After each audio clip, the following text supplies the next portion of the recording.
বিশ্বকাপের উদ্বোধনী মঞ্চে শাকিরা ছিলেন, অন্তত সবাই তাই ভেবেছিল। কিন্তু অনুষ্ঠান শেষ হতেই শুরু হলো এক অদ্ভুত বিতর্ক। মঞ্চে দেখা যাওয়া নারীটি কি সত্যি শাকিরা ছিলেন? শুনতে অদ্ভুত লাগতে পারে, কারণ মঞ্চে ছিল তার পরিচিত কণ্ঠ, পরিচিত উপস্থিতি, এমনকি নতুন বিশ্বকাপ গানের পরিবেশনাও। তবু অনুষ্ঠান শেষ হওয়ার কয়েক ঘন্টার মধ্যেই সামাজিক যোগাযোগ মাধ্যমে ছড়িয়ে পড়ে এক প্রশ্ন: আজতেকা স্টেডিয়ামের মঞ্চে কি সত্যি শাকিরা ছিলেন? 2026 বিশ্বকাপের জমকালো উদ্বোধনী অনুষ্ঠানে আবারও দেখা যায় কলম্বিয়ান পপ তারকা শাকিরাকে। 2010 বিশ্বকাপের ওয়াকা ওয়াকা তাকে ফুটবল ভক্তদের কাছে প্রায় স্থায়ী এক প্রতীকে পরিণত করেছিল।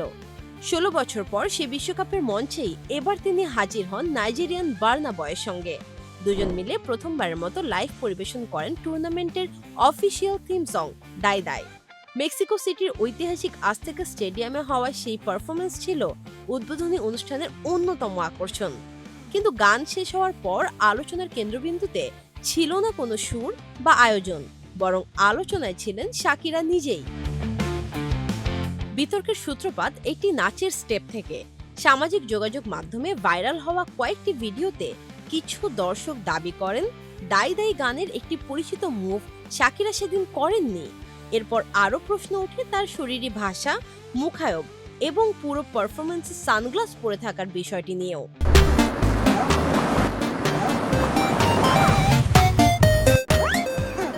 খুব দ্রুতই একটি তথ্য ছড়িয়ে পড়ে, আজতেকা স্টেডিয়ামের মঞ্চে হয়তো শাকিরা ছিলেন না, ছিলেন তার একজন প্রতিরূপ। আবার অনেকে প্রশ্ন তুলে পুরো পরিবেশনায় কেন তিনি গাঢ় রঙের সানগ্লাস পরেছিলেন। এর পরপরই শুরু হয় জল্পনা আর কল্পনা। সামাজিক যোগাযোগ মাধ্যমে কেউ কেউ দাবি করতে থাকেন মঞ্চে আসল শাকিরা নন, ছিলেন তার একজন বডি ডাবল বা প্রতিরূপ।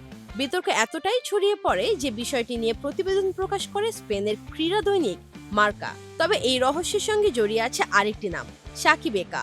লাতিন আমেরিকায় জনপ্রিয় এই ভেনেজুয়েলীয় পারফর্মার বহুদিন ধরেই শাকিরার মতো সাজ পোশাক ও পারফরমেন্সের জন্য পরিচিত।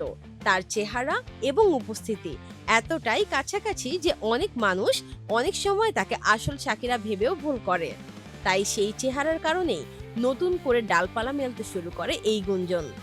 তবে এখন পর্যন্ত এমন কোনো তথ্য বা প্রমাণ সামনে আসেনি যা নিশ্চিতভাবে বলছে উদ্বোধনী অনুষ্ঠানে শাকিরার বদলে অন্য কেউ ছিলেন। শাকিরা বা তার টিমও এই বিষয়ে কোনো মন্তব্য করেননি। তাই আপাতত এটুকুই বলা যায়, বিশ্বকাপের উদ্বোধনী মঞ্চে শাকিরার কয়েক মিনিটের একটি পারফরমেন্স আবারও প্রমাণ করেছে তিনি শুধু একজন গায়িকা নন, তিনি এমন এক তারকা যাকে নিয়ে বিতর্ক শুরু হতে কয়েক ঘন্টাও লাগে না। আর সেই কারণেই হয়তো গান শেষ হওয়ার পরও আলোচনার কেন্দ্রবিন্দুতে রয়ে গেছেন তিনি।